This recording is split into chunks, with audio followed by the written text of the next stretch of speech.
750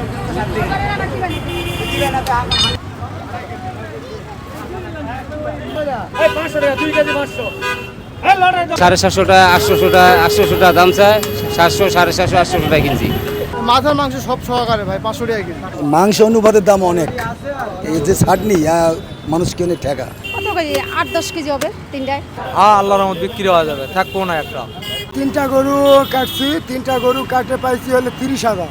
300 6-7 KG ভালোই ভাই চাহিদা। আল্লাহর রহমত বিক্রি হওয়া যাবে, থাকবো না একটা। আলহামদুলিল্লাহ ভাই, মেলা উঠি বিক্রি হয়েছে ভাই। এই মনে করেন যে 5-6 মন বিক্রি হয়েছে। এগুলা মাংস 500 টাকা কেজি ভাই। মাথার মাংস সব সহকারে ভাই 500 টাকা কেজি। বিভিন্ন আইটেমের মানে 7 পেটি মাংস যাকে বলে, এলা দাম 200 250 300 টাকা কেজি বিক্রি করতেছি। তেমন চাহিদা নাই ভাই, নেওয়ার মতো চাহিদা নেই, বসে আছে। কত কেজি 10?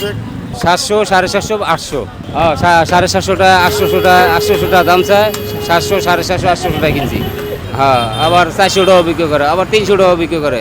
আছে মাংসের মধ্যে তো পদ আছে, অনেক রকমের ডিফারেন্স আছে। এই মাংস অনুপাতের দাম অনেক, এই যে ছাটনি মানুষ কেনে ঠেকা। হ্যাঁ, এই হিসাবে মানে গরিব মানুষের জন্য এইটাই বেটার। আমি কিনি না এখনো, আমি দেখি যদি এরকম যদি ভালো যদি হয় এ সমস্ত ছাড়া সেটা কিনবো না। আর ভালো তো লাগছে না, কেমন করি নেই মাংস, দাম তো বেশি আছে 500-600 তার 60 গোস্ত।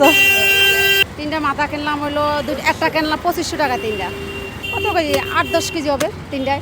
এখন তো বাজার দাম কমে, বাইরের দাম তো বেশি। আজকে কোরবানি উপলক্ষে না সবাই উঠছে দেখে দাম কম, আনার দাম বেশি হবে। 3টা গরু কাটছি, 3টা গরু কাটে পাইছি হলে 30,000। আর একটু গরিবের জন্য যেটুকু ছাটপাট পাইছি, গরিবের মানুষেরা তারা কুরবানি দিতে পারেনি, তারা আমার কাছ থেকে নিচ্ছে, যে কোনো হালকা দামে আমি দিচ্ছি, যাতে সে গরিব মানুষেরা খেতে পারে ভালো।